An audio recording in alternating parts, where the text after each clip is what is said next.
Alors effectivement, le fait de faire une liste et de se présenter au municipal maintenant est assez spontané, hein. Ça s'est fait très rapidement, effectivement. Mais le programme, les idées ont-elles effet, ça a été mûri effectivement depuis de longues années. On va dire au moins un an et demi, hein, les municipales en mars, et puis d'autres réflexions qui avaient été conduites bien en amont.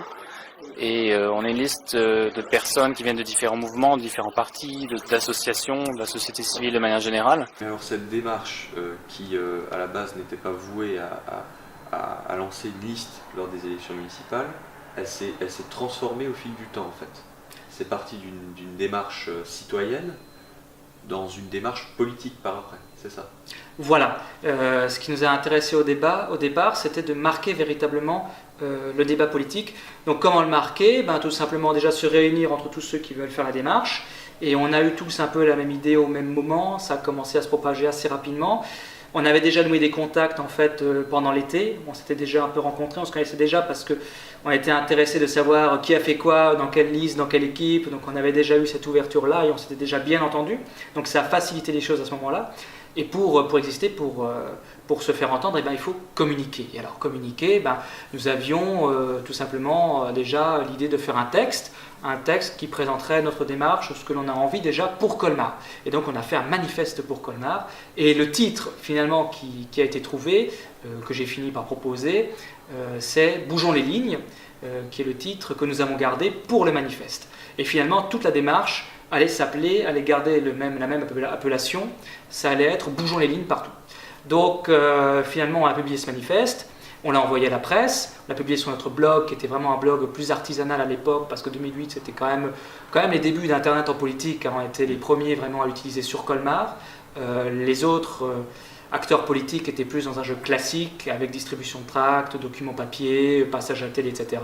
Et vraiment les processus classiques, pas d'habitude d'usage d'Internet, ce qui a changé maintenant parce que tout le monde s'y est mis, mais à l'époque c'était différent. Donc on a publié le manifeste sur un blog qui était plus artisanal, et puis ensuite on a envoyé à la presse également, et on l'a envoyé aussi aux médias télévisés.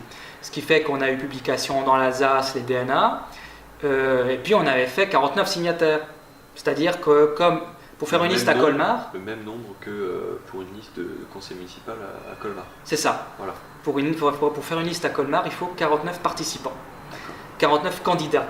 Et donc nous avions fait 49 signataires, alors qui n'étaient absolument pas sur Colmar, mais qui étaient plutôt jeunes, évidemment qui étaient nés à Colmar, qui avaient fait leur parcours éducatif sur Colmar, qui étaient encore rattachés à Colmar, mais qui faisaient finalement souvent leurs études ailleurs, parce que Colmar n'est pas une grande ville universitaire. Donc pour les jeunes, pour faire des parcours universitaires ou faire des formations pour entrer en emploi, c'est essentiellement dans d'autres secteurs, dans d'autres villes en France que ça se passe. Mais voilà, c'était des gens qui étaient colmariens quand même à la base, mais après pour constituer une liste, ça posait problème. Mais du coup, Florian, ma question c'est justement par rapport à ce groupe de jeunes.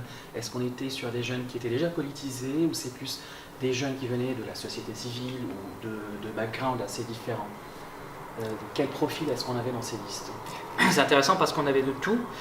Alors au départ, évidemment, le premier noyau qui s'est constitué, c'était des jeunes qui étaient plutôt déjà engagés dans les différentes listes, dans les différents staffs, qui avaient participé plus ou moins aux campagnes électorales qui s'étaient déroulées.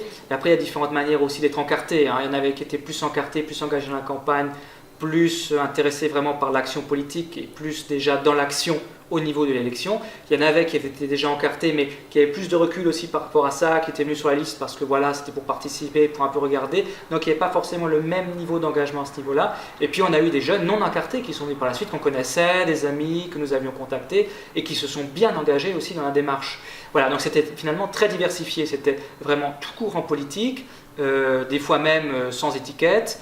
Des citoyens qui avaient simplement envie de participer pour défendre un projet au-delà finalement de la politique classique, mais pour faire véritablement porter finalement une vision citoyenne. Voilà, c'était ça l'idée. Mais au départ, les 49 signataires, par exemple, c'était tout azimut.